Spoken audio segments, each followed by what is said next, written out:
कई बार क्या होता है कि जैसे हमारे फील्ड में कंप्यूटर साइंस में we have an number of problems and उनके भी सॉल्यूशंस एन नंबर्स होते हैं। तो कई बार क्या होता है, जैसे मान लो मैं कोई प्रॉब्लम सॉल्व कर रहा हूँ, अब सर इसमें ये होता है कि हमको ना एक एफिशिएंट सॉल्यूशन जनरेट करना पड़ता है। तो सर कई बार क्या होता है कि कई बार वो जनरेट हो पाता है, कई बार नहीं हो पाता है, कई बार एफिशिएंट हो पाता है, कई बार नहीं हो पाता है। तो सर जब वो नहीं हो पाता है तो कैसे किया जाए सर? मतलब होता क्या है कि हम जब भी किसी प्रॉब्लम को सॉल्व करते हैं तो वहां पर तीन तरह के माइंडसेट होते हैं।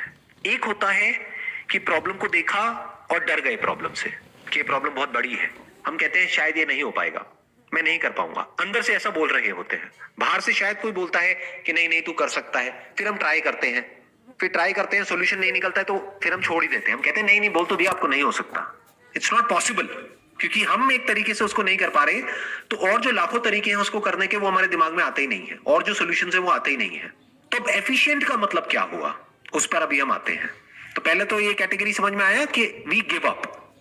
क्योंकि सॉफ्टवेयर फील्ड में क्या होता है, प्रोग्रामिंग में क्या होता है कि हर रोज नई नई प्रॉब्लम्स आती हैं और टेक्नोलॉजी भी इतनी तेजी से आगे बढ़ रही है कि जब तक आप कुछ सीखते हो और उसको इंप्लीमेंट करने जाते हो वो ऑब्सोलीट हो जाता है, फिर कुछ नया आ जाता है। तो रोज आपको कुछ नया सीखना है। अब दूसरी कैटेगरी होती है लोगों की, वो क्या करते हैं जब भी कोई प्रॉब्लम आती है फटाफट से उसका सोल्यूशन निकाल देते हैं। अगर तो पता है तो उसी तरीके से निकाल देते हैं। तो क्या वो एफिशिएंट है? वो एफिशिएंट था एक दो साल पहले, बट क्या आज वो एफिशिएंट है? वो अपने कंफर्ट जोन में है। ये मैंने बहुत डेवलपर्स में देखा है जो ये प्रोग्रामिंग करते हैं, कोडिंग करते हैं। वहां पर मैंने क्या देखा है कि जैसे ही उनको कोई प्रॉब्लम दी जाती है वो वैसे ही सोल्यूशन निकालते हैं जो उनके कंफर्ट जोन में है। जो लैंग्वेज उनको आती है उस प्रॉब्लम को उसी लैंग्वेज के थ्रू सॉल्व करने की कोशिश करते हैं। और अगर उसके थ्रू सॉल्यूशन नहीं निकलेगा तो दूसरे को तो छुएगा भी नहीं। क्यों? क्योंकि मुझे वो नहीं आता है।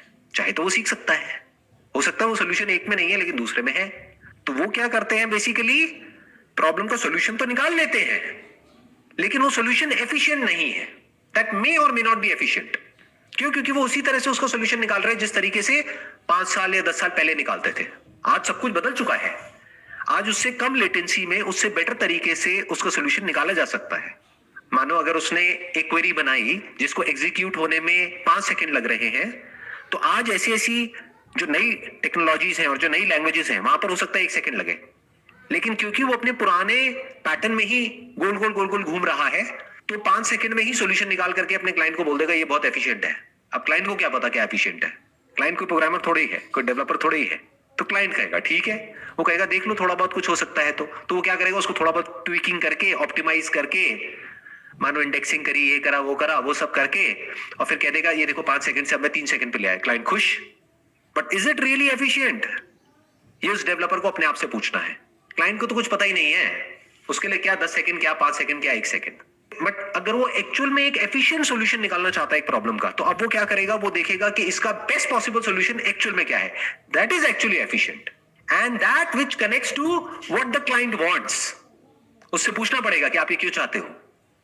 बहुत बार क्लाइंट्स के पास में आंसर नहीं होता है, या क्लाइंट आपको आंसर देगा कि this is why I want this, how important is it for you. इसके बिना भी तो काम चल रहा है।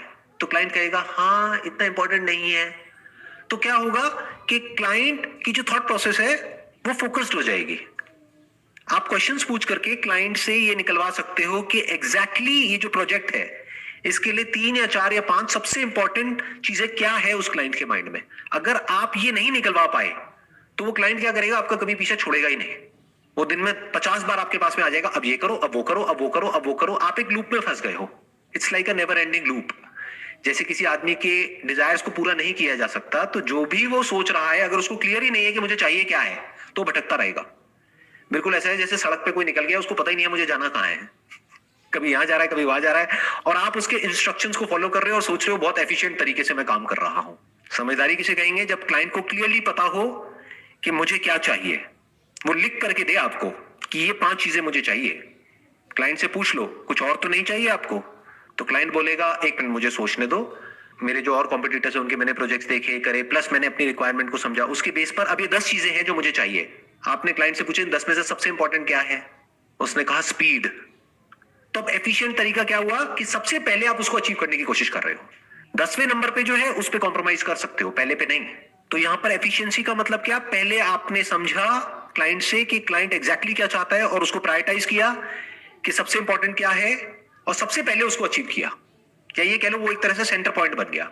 जैसे गूगल को अगर आप ध्यान से देखेंगे तो उसका डिजाइन मेरे ख्याल में दुनिया में जितनी भी वेबसाइट्स हैं उसमें से सबसे सिंपल डिजाइन गूगल का है। चाहे तो गूगल बहुत कुछ ऐड नहीं कर सकता है अपनी वेबसाइट पे, बट क्यों नहीं करता है?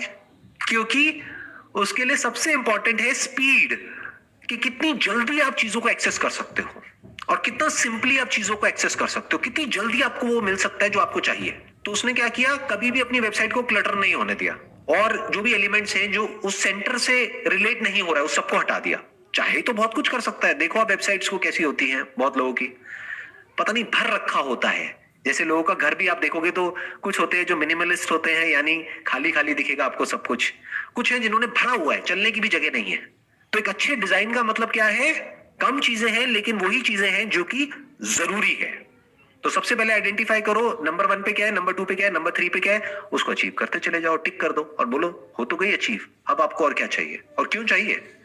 और उनको बोलो कि ये जो आप 11वें नंबर की चीज बोल रहे हो ना, अब दैट इज ओके, नए नए आइडियाज के बारे में सोचना चाहिए, आना चाहिए नए आइडियाज के साथ में, तभी तो हम इंप्रूव करेंगे, तभी तो ग्रो करेंगे। लेकिन इस 11वें नंबर की वजह से इस पहले नंबर वाली चीज पे कॉम्प्रोमाइज होगा। Are you okay with that? तो क्लाइंट कहेगा नहीं नहीं नहीं नहीं नहीं, आप इस 11वें को छोड़ दो। That is efficient way of working. Sir मेरा नेक्स्ट क्वेश्चन है सर, जो हमारा इंटेलेक्ट होता है और जो परसेप्शन होता है उसको सर शार्प कैसे करते हैं सर? ये जो 2 टर्म्स आपने यूज करी है, इंटेलेक्ट और परसेप्शन, पहले इसके बीच के फर्क को आराम से समझते हैं। परसेप्शन के बहुत सारे मतलब हैं। परसेप्शन का एक मतलब ये भी होता है कि जो हम अपने सेंसेस के थ्रू परसीव करते हैं। परसेप्शन का एक मतलब ये भी होता है कि जिस तरह से आप इस दुनिया को देखते हैं, यानी जो आपकी इंटरप्रिटेशन है, जिस तरह से आप इंटरप्रेट कर रहे हैं चीजों को। इंटेलेक्ट का मतलब क्या होता है, बुद्धि। इंटेलेक्ट का मतलब क्या होता है कि चीजों को ब्रेक डाउन करके समझना या किसी भी चीज को समझना, that is the role of an intellect. एक है परसेप्शन। अगर परसेप्शन की मैं बात करूं, जो हमको सेंसेस के थ्रू परसीव होता है। एक है आपको कुछ दिखा, कुछ परसीव हुआ। एक है उसके बेस पर जो आप सोच रहे हो और कंक्लूजन्स ड्रॉ कर रहे हो। तो जो आप सोच रहे हो और जो कंक्लूजन्स ड्रॉ कर रहे हो, that is on the basis of intellect. फिर उसके बेस पे एक परसेप्शन का दूसरा मतलब भी है कि जो हमारा नजरिया होता है, जो हमारा नैरेटिव होता है, जो स्टोरी होती है, उसको भी लोग परसेप्शन बोलते हैं, वो क्रिएट होता है। तो बेसिकली इस सब में रोल किसका आया, आपके इंटेलेक्ट का, कि आप किस तरह से जो भी नॉलेज आपके पास में आ रही है या जो भी कुछ आपको दिख रहा है, सुनाई दे रहा है, उसको आप कैसे समझ रहे हो, कैसे इंटरप्रेट कर रहे हो। That is the role of an intellect. So अब इंटेलेक्ट क्या है? इंटेलेक्ट से आप 2 काम कर सकते हो। एक है इस दुनिया में जो भी आपको समझना है उसको आप समझ सकते हो, कि जो भी आप परसीव कर रहे हो या जो भी आप नॉलेज गैदर कर रहे हो उसका सच क्या है, वहां तक पहुंच सकते हो। कॉज एंड इफेक्ट को समझ सकते हो, एक चीज को तोड़ करके ब्रेक डाउन करके समझ सकते हो कि ये चीज किस मटेरियल की बनी है, इसका कॉज क्या है। इंटेलेक्ट का एक रोल ये हो गया, यानी क्या, अंडरस्टैंडिंग और whatever is there in this world. But intellect को भी बहुत सारे लोग कैसे यूज करते हैं, just for intellectual stimulation.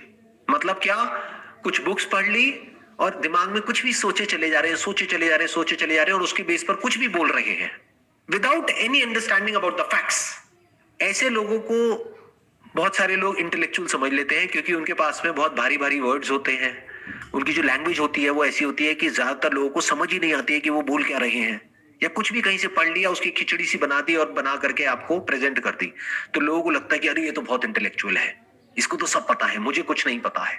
But उनको जो पता है वो गूगल को भी पता है, एक सर्च इंजन को भी पता है। तो that is not the right use of an intellect. Intellect का एक और रोल है, वो है टू कीप थिंग्स सिंपल, कि कॉम्प्लिकेटेड से कॉम्प्लिकेटेड चीज को भी आप बड़े ही सिंपल तरीके से देख सको।